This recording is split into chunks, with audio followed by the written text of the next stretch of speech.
Now we come to Mr. Saksena from Cambridge Central Asia Forum, and I'm pleased to give you a chance to speak to us.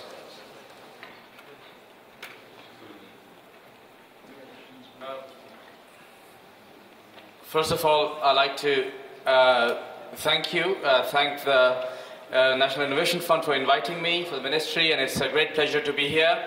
And we were discussing how long people have connections with Kazakhstan, which, of course, I'm proud to say that I do too. But this city particularly is very interesting because I came here before it was Astana. It was called Zelenograd.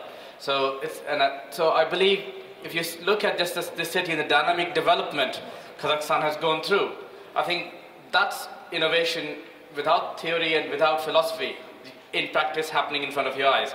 So that way, it's a great hope that innovation, and I think as our colleague from Malaysia talked about, that people, technology, everything has to come together, and we have seen that it's coming together here. Now the question is, how do we take it to the next step?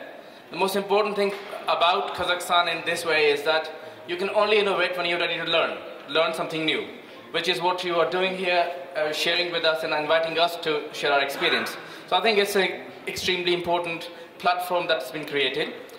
And talking about, in that sense, so where I come from, what I represent, and what I'd like to share with you. So Cambridge University, is an 800-year-old university. And let me see if I can make it work. And we are very, very famous for our number of people who have come through there, kind of projects we've had, our own experience here in Kazakhstan. But the key thing is that people often forget that despite the technology, the Nobel Prizes, we are a rural university. We live not in a great city. We live outside a city. We live in a village context. And the notion of sustainability and how you work with the society and that interplay is very, very important to us. So we call it the Cambridge phenomena or the Cambridge ecosystem through which all of these things are tied together. And that's what I'd like to share a little bit about today and what we are doing in this regard. So continuing on that theme just for a minute. So we have two, one would say from a traditional point of view, opposite trajectories. On one side, we are creating Nobel Prizes coming from very basic conceptualization, traditional research, and often people will say these ideas transform thinking, but do they transform people's lives in a fundamental way? And they do, because we can show you that we have, while having this big base of intellectual and academic achievement, we also have a fantastic ecosystem for new business development coming from new ideas and mainly coming from young people. That is a key thing. In fact, our colleague from Skolkovo spoke earlier, and there's another group we work with. Interesting thing about Skolkovo, a meeting that I was recently in, and they were talking about Cambridge. And they said that if you really do the numbers for Cambridge, only about 6.5% of Cambridge staff members ever go out and make companies. And I think this is the kind of analysis which can be misleading. Cambridge does not hire its staff, its academics, to do business. It hires them to do teaching, creating, converting information into knowledge, knowledge into action.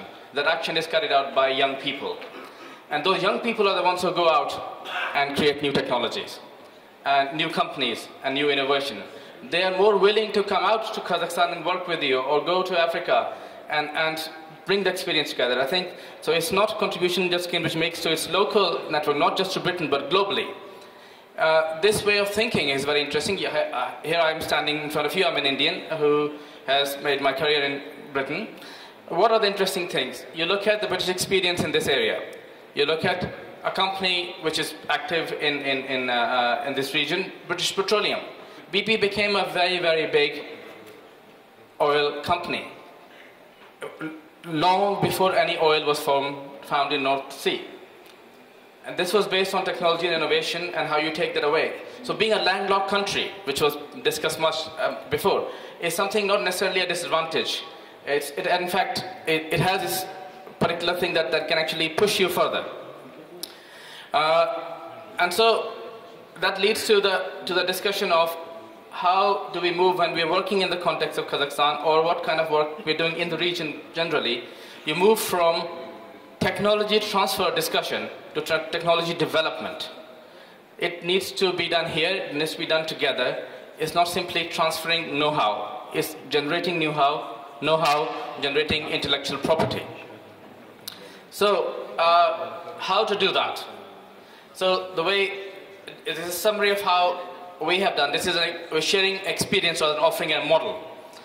That you need to do two things. You need to, while working on technology and development, what you need to particularly focus on is that you need to have basic science and intellectual property development, which is organic, which is done in traditional setups. At the same time, you should have pathways created which can take that forward to products, to society, to policy in other ways. And we have to support innovation both at individual level. Individual level here means the level of a student, level of a citizen, and of course necessarily at an industrial scale. It needs to be nurtured both locally and internationally. By that I mean is you bring in expertise and you share expertise far away from you, take it away. And without the human capital development, that none of this, as I keep stressing out and I'll continue to stress throughout the discussion, that it is the most important. But they must be interconnected. They must be joined up. Separately, they won't work necessarily. This is just putting a list from Cambridge again. The university and the centers of academic excellence is what makes the Cambridge ecosystem. It's not simply the university itself, but what's around it. You have entrepreneurs with marketable ideas and products. These can be our students, this could be people coming from outside as well. But I won't read this whole list to you, but this is what are the key indicators of what we call an ecosystem. And even down to attractive living environment, where people are not concerned with certain pressures of life, but they are free to think and free to innovate.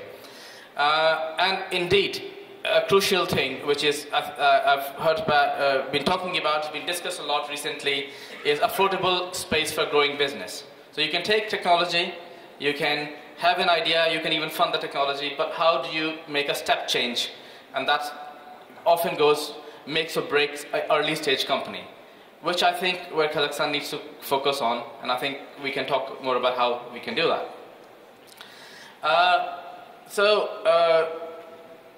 All of that, I've discussed some of that already here, but the key point on this slide I want you to focus on is that you need to have a diverse science space and a research infrastructure.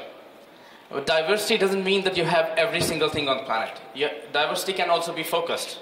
It can be useful to what you need to do, what you need for your particular... and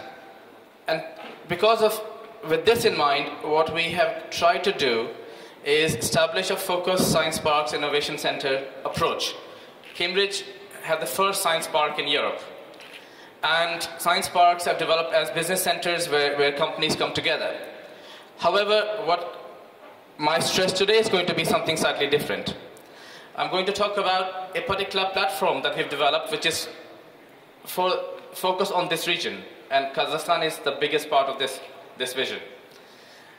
We call it the Eurasia Science SciTech platform.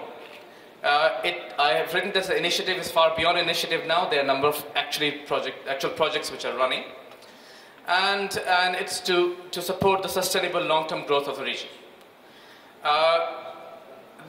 Before we move into talking about the projects, what I had said earlier on about these established focused science park and innovation centers. What do I mean by that? So I want to discuss that just briefly with you. The idea is that you come to a particular place, you look at the two things. What are the available resources, both human and natural, institutional, and you do analysis to see what are the policies and what are the trajectories that you have. For example, if you want to set up a program I've made a list of some of the things that we're running recently nowadays. The Tashkent Center for High Technology, We have a focused one with Kazatomprom and Kazman Gas. What do these things, what are they meant to do? What we do, this is a model that if you are trying to do agribusiness or you're in the mining sector, often to draw in international and other investment, local investment, all companies need technical services, high-end, cheap, and easily available. This is something you always try to buy expensively from abroad. The idea is to actually, maybe you buy the instrumentation initially, but you actually train your people to use them there and provide this service to industry. So you have for example, if you have a, I don't know, X-ray diffractometer to look at, to analyze, or mass spec to do particular medical analysis.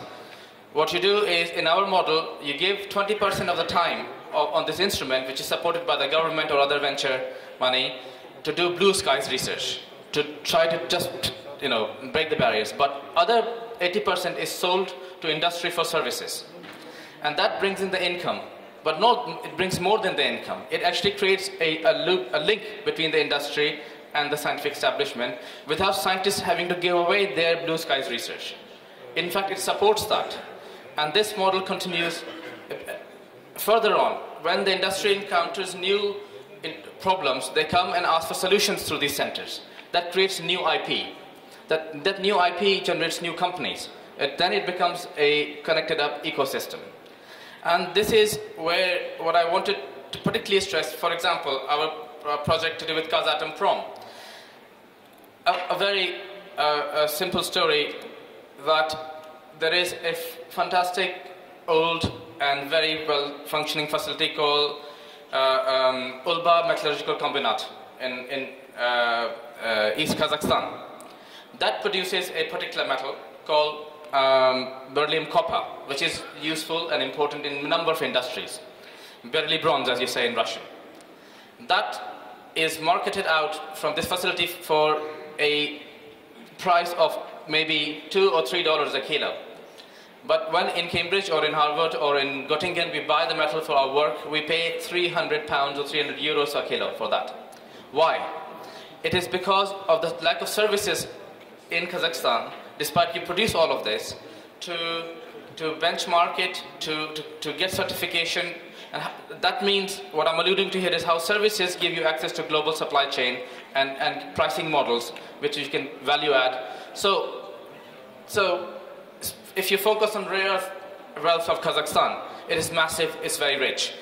But it's not China, it's not other big producers.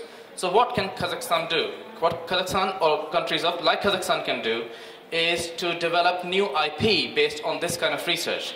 So if the Chinese are going to do, or the Americans are going to do the next chip or next piece of metal, they have to rely on your patent.